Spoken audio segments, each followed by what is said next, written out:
Oh, In the spirit of true action, therefore, allow me to end by moving. ayan na.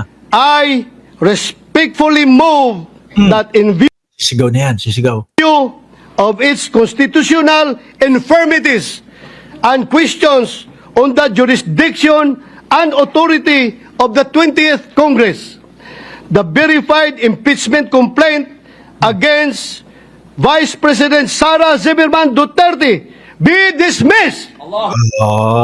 At hinarang na po ni Senadora Risa Ontiveros yun, mga kababayan. Kaya lang ang nakakalungkot, ito, pinayagan naman. Dahil nga pag pinagbotohan, mga kababayan, pinayagan na pagbotohan yung remand. No? Sa madaling salita po, isauli. O sa madaling salita at pinakamadaling intindihin,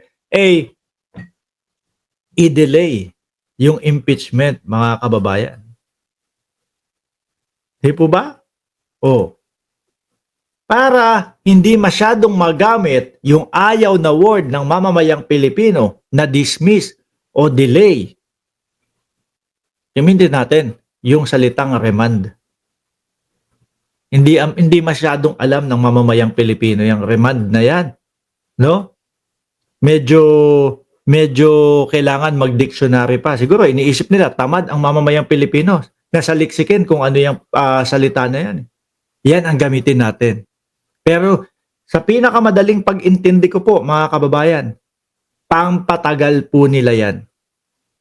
Pang-delay po nila yan, mga bossing. Sabi ni Ronald Llamas, wala sa konstitusyon na hindi pwedeng itawid sa 20th Congress ang impeachment. Correct. Dahil totoo nga naman po, mga kababayan, continuing body ang Senado. Tuloy-tuloy lang po. Lalo na ganito yung pinag-uusapan. Pera ng mamamayang Pilipino na sinasabi di umano na ninakaw ng Vice Presidente. Nung mayor pa lang ho, mga bossing, 460 million. 460 million. Apat na 460 million bago maging Vice Presidente. Yung confidential funds. Dinadali nila sa confidential funds kasi nga po, mga kababayan, hindi pwedeng basta-basta tanungin. No? Ang idadahilan confidential nga bakit namin i-explain sa inyo? Pati sa COA, ginawa na nilang confidential. Nagpasa ng kung ano-anong mga pangalan. No? Na hindi nag-exist. Hindi mga nakikita sa PSA. Walang marriage certificate, walang birth certificate, walang death certificate. Oh. Wala din pong mga pagpapaliwanag na hiwalay na envelope kung sino itong mga tao na ito. Wala. Yan po ang kinatatakot nila, mga bossing. Ang marinig, ang makita ng mamamayang Pilipino, no? Yung mga ebidensya, makapagsalita yung prosecution panel, yan po ang kinatatakot nila. Kaya po talagang atat na atat sila na i-dismiss itong impeachment na ito. Na ngayon po, hirap na silang i-dismiss kasi may mga nagsalita na hindi pwedeng i-dismiss, kailangan magtuloy. Ang ginagawa naman po nila, no? Inaatrasado naman po nila. Mga kababayan, inaatrasado naman po nila, mga bossing. Nakita nyo? Kaya po, hindi po natin masisisi yung mga kapwa natin Pilipino na sabihin, ito ang pinakabasurang Senado sa kasaysayan ng Pilipinas. No? Madami po ang nagsasabi niyan. Kasi kita yung pagkabayas. Ang liwaliwanag, mga bossing, nung nasa konstitusyon, pinaglalaruan pa nila. No? Pinaglalaruan pa nila. Sabi nung iba, 19th Congress, basura na Senado. Lalo na nung si Chis na ang naging Senate President.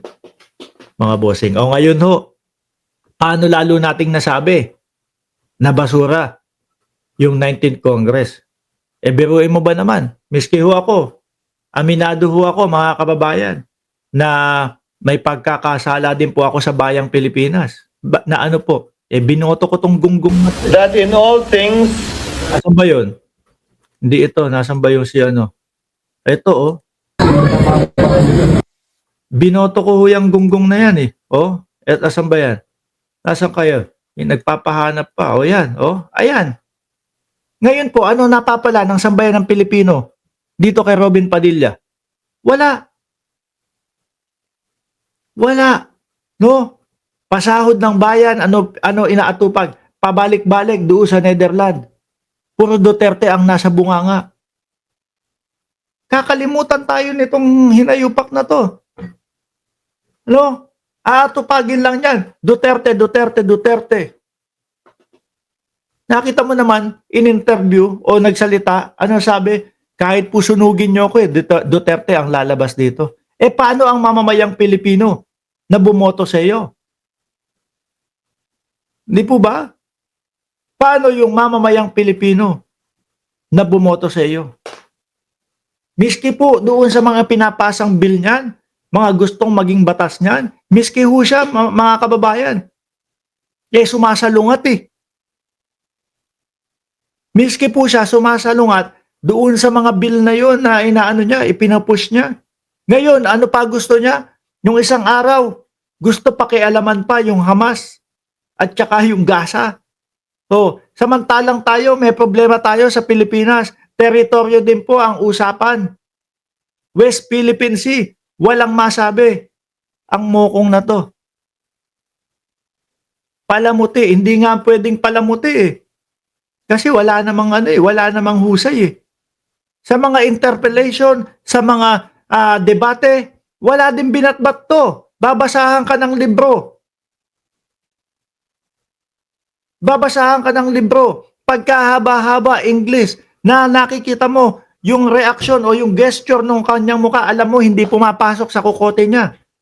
Nung sinabi sa kanya na wala yan sa pinag-uusapan natin, natawa na lang. Pinaglalaroan lang nito ang Senado.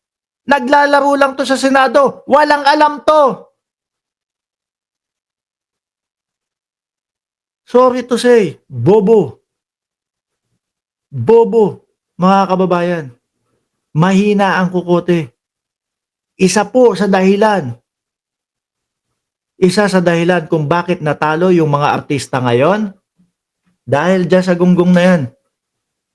Bakit to? Nahalata na ng mamamayang Pilipino na itong mga artista na to, pag namamatay na po ang karera sa industriya ng pelikula, Senado ang tatakbuhan para kumita pa din ng pera. Para may sweldo pa nga naman. 'Di ba? 300,000